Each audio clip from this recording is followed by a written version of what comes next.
Aisha Adams, and you're watching the Asheville View. Today, I'm joined by my co-hosts, Kahlani Jackson, Tina White, and Myriam Weber. In a survey by Slack think tank Future Forum, a whopping 97% of Black respondents in the US said they prefer to work fully remote or at least in some type of hybrid situation. Only 3% of Black workers said they wanted to return fully back to work, as opposed to 21% of white workers. Black workers, more than 50% of them said that they feel a more sense of belonging when they get to work from home.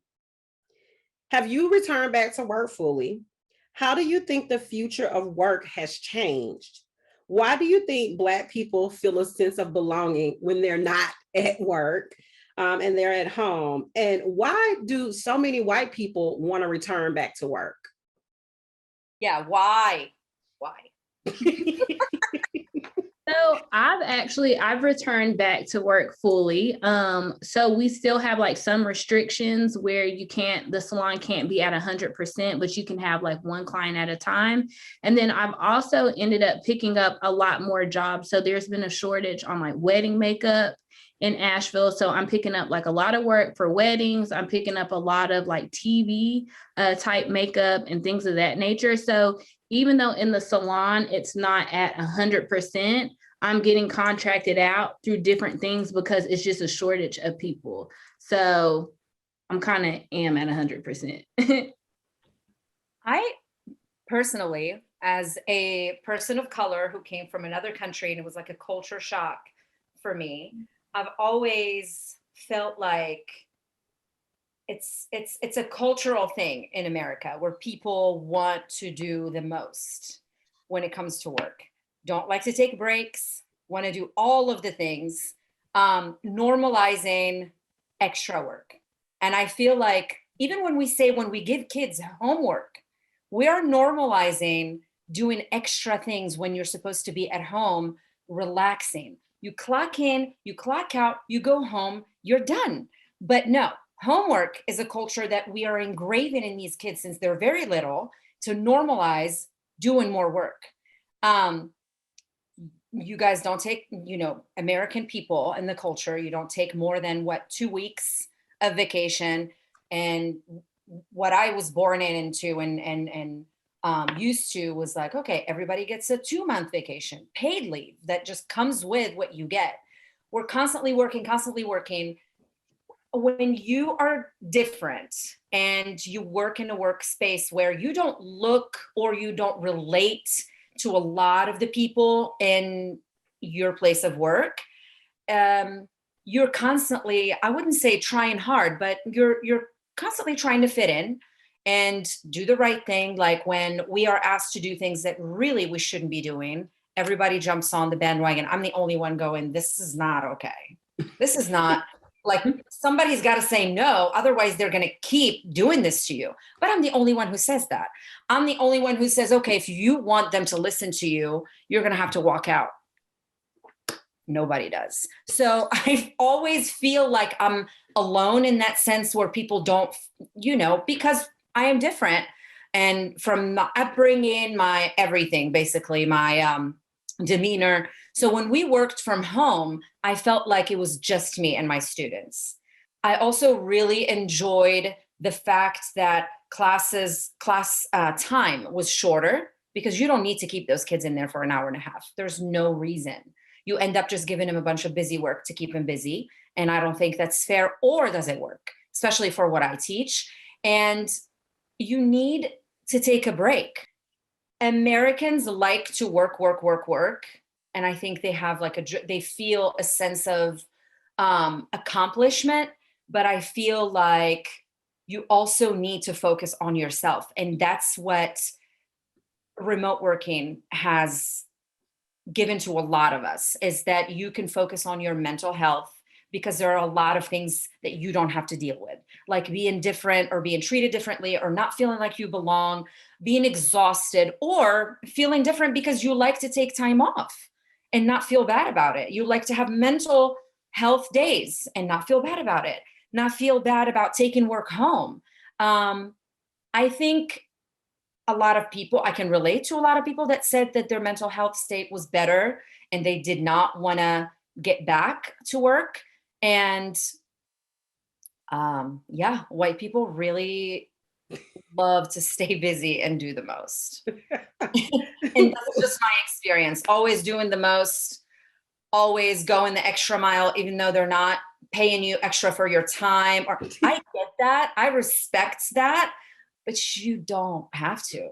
You have you have to set a tone, like respect my time, respect my mental health, but you gotta talk for it. You can't stop doing the most. Yeah. At the Lenore Ryan Equity and Diversity Institute, we have a saying, act your wage, WAGE.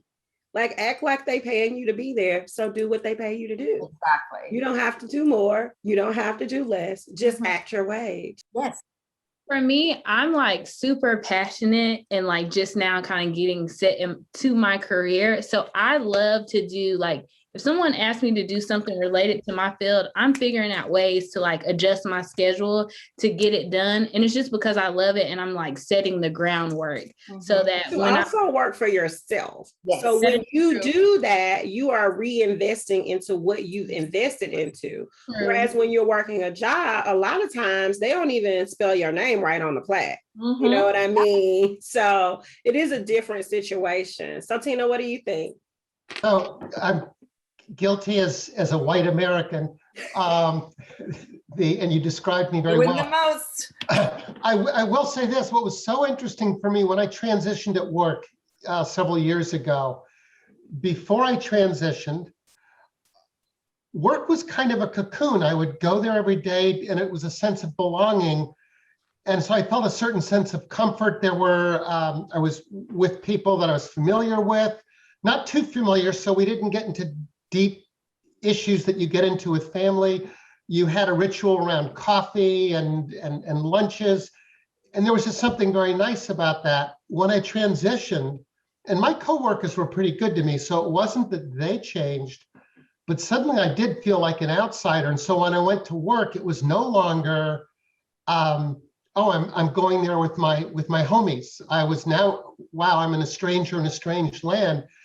And one takeaway I have from this is that I think is good for white people to think about. It's not always about prejudice. It's about understanding that when you are in any room, you're a minority.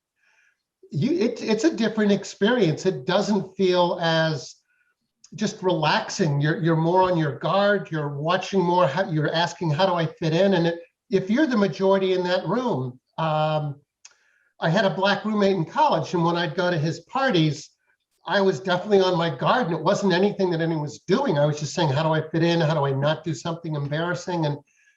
And so I think that might be, Aisha, why one of the reasons, in addition to being workaholics, but that for them, it is a place to go to just feel safer or more relaxed, that other people don't experience for very natural reasons. But it's interesting, right? Because I think it says something, right? So when I read, this is what we were going to be talking about, I was like, yeah, because they can go back to work and bully the marginalized group, right? Like it's always cool when you're the one on top, right? Like when you're the one making the decisions, the culture is shaped around you, the temperature is the way you like it in the room. Everything is shaped around you. Of course you want to go back to work because you're not the one who's suffering. And so I find it interesting. But for me, as all of y'all know, I have all of the gadgets, all the iPhones, all the tech, all the time. And so I'm like, why do we have these phones and these computers and we're so plugged in, but we don't get to use them in our everyday work? Are we going to evolve to the technology? One of the reasons I didn't want to buy a house, like straight up, was because I was like, I'm never going to be there. I'm just going to be working all the time. So when I was a teacher, I really wasn't interested in buying a house because I was like, when am I going to enjoy it? Right. And I was one of those teachers who didn't make a lot of money. So I had to teach summer school. So I'm teaching all year long, trying to make ends meet. And I'm like, I never even just get to sleep in. I'm literally watching the winter weather and hoping that it's too late. We get a 2-hour delay so I can enjoy my bed because I've worked all night. I stayed after school at the after school program. Then I had to help my kid with his homework. And then it's the end of the day, right? So for me, when are we going to just make life enjoyable? I really have this sense that we can create policies, practices, and procedures that make everybody comfortable, and that we can have a space, a city, a town, a county, a state, a place where everybody can thrive and feel good. And that means being able to work from home at least a day a week or more, just because we know the highest form of critical thinking is reflection. So, I've already said I'll never take another position if it doesn't have reflection days built into the calendar, because how can I be a good leader if you don't even allow me to reflect on my practice, right? So we have to start looking at these things. Another thing I like to bring up is, for the Olympics, all these Black women were saying like, oh, I'm not playing because of my mental health. And everybody applauded them. And I was like, y'all got this wrong. This is not about applauding. It's about saying, oh, she's rich. She has the privilege to take off anytime she chooses. What about the Black janitors at my school when they're having a mental health crisis? Can they take a day off? What about the managers who I'm overworking because we have a worker shortage? Are they getting mental health days? I think we just got the message is so mixed, because again, if you're the one who's making the rules, then you like it at work. You like everything about it. When I used to work for the city of Asheville, I definitely would take mental health days, even though I'd be like, oh, I'm sick. That's still a mental health day, and just rest and do the things that I needed to do, because I was working with so many kids, like after school program and just different populations. I'm all for taking a day just to rest, catch some zen, whatever, catch up on laundry, like just so you can feel good, like in your home, like everything's caught up. Yes. I don't see anything wrong with it. And like, why can't we have that? Why can't we have that built in our schedule? Well, it's not going to cost your company more money. You're not going to lose tons of money. It's a really easy strategy to just take good care of people. Mm-hmm. What surprised me most in the survey was it wasn't just that they were happier working from home. They felt a greater sense of workplace belonging. And and what I wondered was, if you're now working remotely with colleagues, they see in your background, your home, they see your family. And so suddenly you're bringing more of your full personality to work. And I'm just curious, that's my theory. Does that ring true for you? So I will just say, for me, my first undergraduate degree, I went to a predominantly white institution. I made really great grades. I felt like I belonged, but it was always in the back of my mind, like, do they just like me? Did I really earn this grade? So when I got my master's degree, I did it online. And I made really great grades. And they didn't know if I was Black or white or Muslim or what I was. And so I felt like, hey, I'm being seen for who I am. And this was before Zoom. So it was a lot about like, hey, my grammar is just correct. So I get the A, So I think that's a part of it. And then I think this other part of it is like, we've taken out all of the distractions, right? Because I might not like Susie because of the way she walks into the room. I don't have to have that judgmental thing because I don't see Susie walk into the room. Yeah. I don't have to be mad at her because of what she does with her lunch when she puts it in the refrigerator, because we're not having that kind of interaction. So a lot of times people take something personal, and I've seen this, they'll run it into the ground at work and may not like somebody just because of their race or their height or how they walk into a room, or maybe their voice is annoying, just all these different things that we don't have to take in effect when we're working virtually. We just work to get the job done. Absolutely. Like people just making comments, or people wanting to stop by and chit chat when you're really busy. You remember, Aisha, kids would stop by just because, they just want to be with you. And I love them to be with me, but so many times I'm so exhausted from all of that. Or the, colleagues that you might not want to talk to, and they come in and they'll make comments about your hair. Like I get that all the time. And sometimes I'm tired. I'm like, don't talk about my hair anymore. You know what I mean? Like, and it's something you didn't do, right? It's something you have to deal with because you're being, you're trying to fit in, or like, all the English sayings or the American sayings that I don't say right. And, becomes a joke, and and I'm like, if I'm not there, I don't have to deal with these extra things.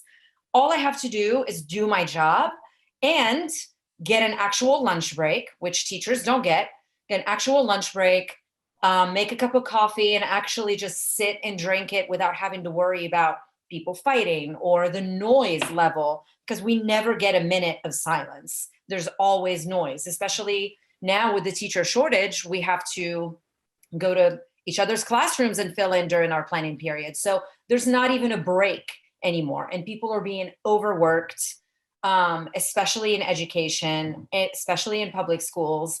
And I really feel like we just need that one day. I still provide that one day of catch up on Fridays for my kids, but they're still there. You still have to mask up. You still have to clean up after them. You still have to have the whole campus cleaned up without a lot of people to do that. Why don't we use that day to just be at home, reduce your costs of everything, fans, kids, bathrooms. Give us a day for everybody to just get out, recharge. This is too much. That's what I'm saying. And it's like we've learned it doesn't take all day. So for schools, maybe there needs to be that contact. And like Kahlani, you know, your job is close contact. But then for me, I think one of the issues is like the real estate problem. If we will start working more from home, we can build some more housing. We can get to some more affordable housing, right? There are all these leases on buildings where people could be working from home, that we could be creating more spaces for people to live. So for me, I just want to see us use our technology wisely. I want us to be thinking about how innovatively we can show up in Asheville and show the rest of the world, like, how can we be a better place to live where everybody can thrive, right? And so, of course, there are people who essentially have to be in their office. But if you're an accountant, you don't have to be there all day. Like, why are you there all day? You're just wasting space, and you're just wasting your gas and your good clothes, right? You're wasting your good clothes. So I really want to figure out, how can we start to think about how can we be an even more welcoming place for people who want to live alternatively and who want to live, you know, freer and more liberated. And I think looking at how we structure our positions at work is a big part of that, what our work culture is like and how we show up. So thriving wages for all, flexible scheduling for all is definitely like my platform for this. And white people, it's okay to stay home. At least once a week. And I'll try. Well, you've been watching the Asheville View, and we'll see you next time.